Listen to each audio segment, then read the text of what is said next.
Since the dawn of time, which was definitely 1999, Sonic the Hedgehog action figures have had trouble with posability. The Resource figures, though decently posable, lacked elbow and knee joints. Then Toy Island's figures were never posable at all. They made a lot of different action figure lines, but nothing had an elbow articulation, and some of them didn't even have leg articulation. Jazzwares blew both Resource and Toy Island out of the water in the posability department, with knees, elbows, swivels, and even an upgrade to posability later down the line. Then Jazzwares was cancelled, and Tomy came along, back to even worse than the Resource articulation, close to Toy Island's, but not as bad, of course.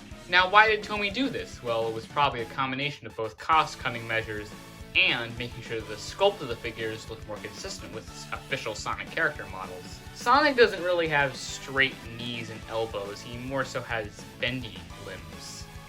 This is hard for action figures to replicate, so Jazzwares figures always look a little bit off. There is an imbalance. Do you rather have the functions of the elbows and knees and whatnot, or do you rather have the figure look better? And is there a possible middle ground? Well, the most recent toy partner for Sonic, Jakks Pacific, looks to answer that question with their new line of Bendy figures, which is already cancelled. Yeah, in the next couple of months, Jakks can be completely rebooting their Sonic action figure line with proper joints instead of this Bendy figure thing. But there will be Bendy figures. Oh, there will be. So at least for now, the complete set of Bendy figures is Sonic, Tails, Knuckles, Shadow, Dr. Eggman, Super Sonic, and Metal Sonic. I'll be reviewing all of them today in this video. Yes, that's right, this very one that you're watching on your computer or phone screen or TV. Also prepare for the video to be completely unscripted from this point forward. Sonic. So this is the new Sonic figure, the main Sonic figure for this toy line. Or at least it was. As you can see, he has no visible joints. That's because he is a Bendy figure. You bend him, and he figures. It's a neat little system. The only proper joint he has is in his head. Oh yes, and it is very easily removable, making it for combinations of different figures possible. God has forsaken us. In terms of sculpt, this Sonic looks straight out of the games. Not gonna lie, he looks like straight up 3D printed from like Sonic Unleashed. He looks incredible. The only off thing about his sculpt is the thumbs up. It makes the poses you can get him into limited, as if the somewhat stiff bendy wire didn't already do that. Sure, you can get him into a somewhat decent running pose just fine if you're okay with that. But other than that, I just primarily display the figure just standard for a couple of different reasons. One, it looks best this way, and two, bendy figures are fragile. I'm afraid if I play with the figure too much, I'm gonna break the thing, so I don't really pose them too much outside of this. There was an early version of this figure that had weird eyes, and that's about it. There are weird holes on the back, but that's standard with every Bendy figure. And yeah, that's Sonic. He's a very basic figure, and good for someone starting a Sonic figure collection. Now, he did come with an accessory, but I'll get into those later in the video, because no one cares about him. So yeah, Sonic. Next up, a best friend named Tails. Tails is a good figure, and I hate him. The sculpt is nearly perfect. Seriously, this looks incredible. He does this kind of pose in Sonic Generations, I think, and it looks really accurate. It's honestly incredible. The posed hand on this figure is not as limiting for poses. It looks perfectly natural. But there is a problem with posing the figure, and it's these dumb pieces of garbage. This poor guy just really can't stand up. In order to stand him up, you have to bend his legs like that, and it just, he looks weird. It's not right, especially when you do the side. From the front, it looks alright, I guess, but from the side, other than that, yeah, there's not much else to say on Tails. And compared to Sonic, they're very similar heights, which is not characteristic of Tails at all. But when he's hunched over, he actually looks a little bit closer to how he's supposed to look. That's pretty convenient. I really hope the figure wasn't designed around it. Overall, I really wish he had a opposable joint in his tails. That would have really helped this figure out a lot. The Resource Tails figure did that, and so did several others. Jaspers did the similar thing. With their first Tails figure, they didn't have the tails opposable, but they fixed that, and it's a really good Tails figure. I really wish they could have done that, because this could have been a great figure if that were the case. On to Knuckles. Oh, right. Unlike the other figures where I had very minor complaints, I really don't have any complaints with this Knuckles figure. He's just great. Really, just a really great Knuckles figure. Seriously. I have no problems with the sculpt or anything like that. The most egregious thing is that he has like a gap. He has like a neck, and Sonic characters aren't supposed to have necks, but if you do a little bit of this, bam, fixed. If you're a big fan of Knuckles, I suggest you get this. Comparing him to Sonic and Tails, they all look really good together. Knuckles is characteristically taller than both of them, which is a thing that is real in the games that I did not know about. This is a really good figure. Probably the best out of the main trio, and probably the best of the whole wave. Yeah! Get him! Do it! On to the final figure of Wave 1, Shadow. Oh, poor Shadow. He probably is my least favorite figure. And yep, it's the neck. He has a neck, and it's not... Most poses you get the figure in, he's gonna have that neck. Shame. And it's a really big shame because the rest of him is pretty good. If only he had a smaller neck, then I could have recommended this guy more. He had the characteristic orange, darker like skin tone than the rest of the characters. Everything's painted well, everything's sculpted well. Yeah, even it's detail on the bottom of the shoes, which most companies forget about. You really just the neck? Why is it so long? Here's Sonic's neck. Here's Shadow's neck. Why? Why did this need to happen? At one point, I thought that it was because the spines of Shadow droop longer down than Sonic's does, but completely fine. Can he move the head? I mean, it's tight, but he can. I don't get it. It is definitely loose. I dropped it and it broke, but it's definitely like tight. And I think that's probably why they did it, but honestly, I'd rather have this and it break a lot. Because these figures are very durable because they're rubber. They're not going to like chip paint or anything. I think, anyway. I don't know. So yeah, Shadow's a little bit of a disappointment. Sorry, Shadow fans. Hopefully the articulated figure is better, and it's definitely shaping up to be. And that was it for Wave 1. Now on to Wave 2, where the character choices get infinitely more interesting. First up, Dr. Eggman. This is up with Knuckles as one of the best figures in the wave.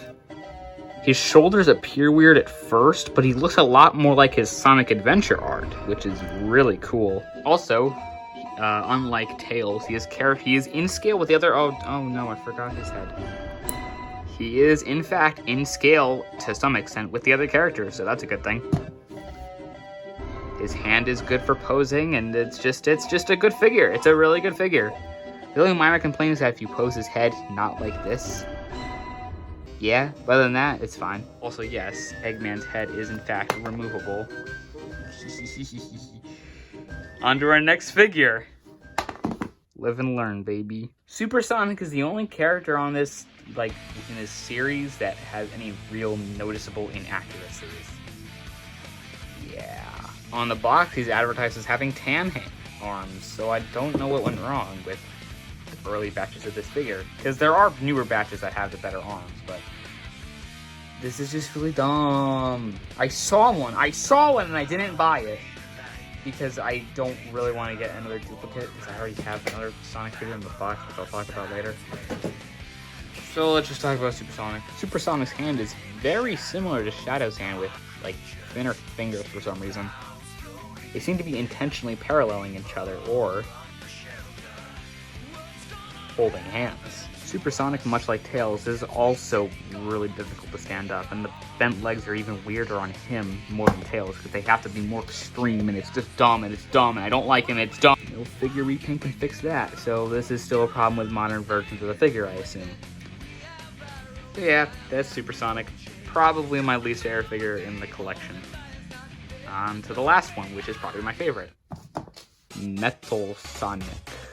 This is a cool one. I like all the intricate mechanical detailings. His jet engine is painted. Take that, Tommy! There was a little bit of a paint mishap, but I saw one with weird eyes once, so I assume it's not the worst mispaint.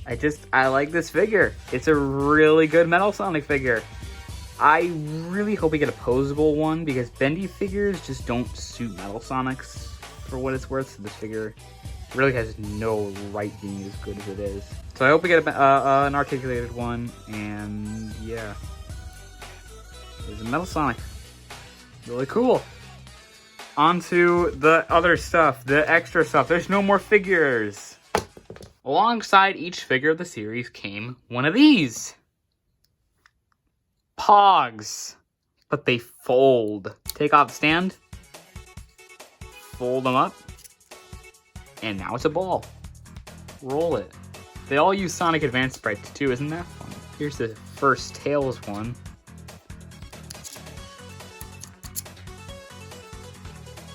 Cool. Good old Knuckles. Oh, there goes the base. They're like chibified, so not all the features match. Like Knuckles' dreads match well, but like Sonic's spines did not match well with the actual sprite on the face. So yeah, the Knuckles, on to the next one. This figure is interesting because we haven't gotten any other Amy anything from Jakks so far. Except for that plush that is coming out. Yeah. Amy only has one foldable part. Roll. Fun. That was all the Wave 1 ones. This is from Wave 2, which was interesting because Amy wasn't in Wave 1 at all. We had to wait to get Shadow. This is Shadow. Yes, Sonic Battle. I know. Incredible. We got a second Sonic.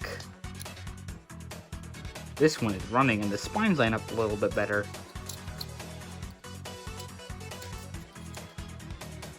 And the only one anyone gave a piss about. Gamma. That's right. Gamma merchandise in 2019 when the figure came out. Fun, fun, fun. He's got the thing that I don't know the name of from Sonic Adventure, the upgrade, so you can, like, it's like a play feature. You can upgrade him. Boom. Isn't that fun? Cool to see new Gamma merchandise. Yay. And that was all of the Pogs, except for this one, which it is different. It's different than the other Tails one. This is the Wave 2 re-release of Sonic. It doesn't say it's different on the box, but I assure you it's different. It's of him flying. This is also a good opportunity to talk about the box art. The box is big. This is a very big box, which I was not expecting. I just keep this one just to have in the box because I wanted to complete the set, and I didn't want to open it because I already have a Sonic. Fun! It's a really neat box too. It's got the ring thing, which it's probably more themed toward the Sonic movie than normal Sonic, which makes it all the weirder why we haven't gotten any proper Sonic movie action figures yet. That's what I'm really waiting for, but they haven't shown anything yet. And the window of opportunity for Sonic movie stuff is dwindling, so I don't get it. But yeah, it's cool. And that was all the figures! Overall, I like this line. It was fun to collect, and I'm glad I collected all of it, since I assume it's going to go up in value, but maybe it won't, because they only have a lot of interesting character choices. It is definitely a very complete feeling collection of Sonic figures. You got all the characters that you want. You got Sonic, Tails, Eggman, all everyone you want, which is definitely not a thing that Tommy's action figure line had. It's very spotty, unfortunately, due to all the cancellations. So yeah, if you want a complete feeling action figure line, then I suggest this one. And also, it's available in stores. Can't say that for a lot of Sonic merchandise. So, pick it up if you want. I'm not gonna stop you. Please please enjoy the review. Please, I hope you enjoyed this. This is the only thing on my channel that gets any kind of attention at all. So please subscribe for more. Yeah. Goodbye. Man, I'm so glad I have my very own merchandise company who produces my stuff exclusively and only me and no Mario. Oh, God.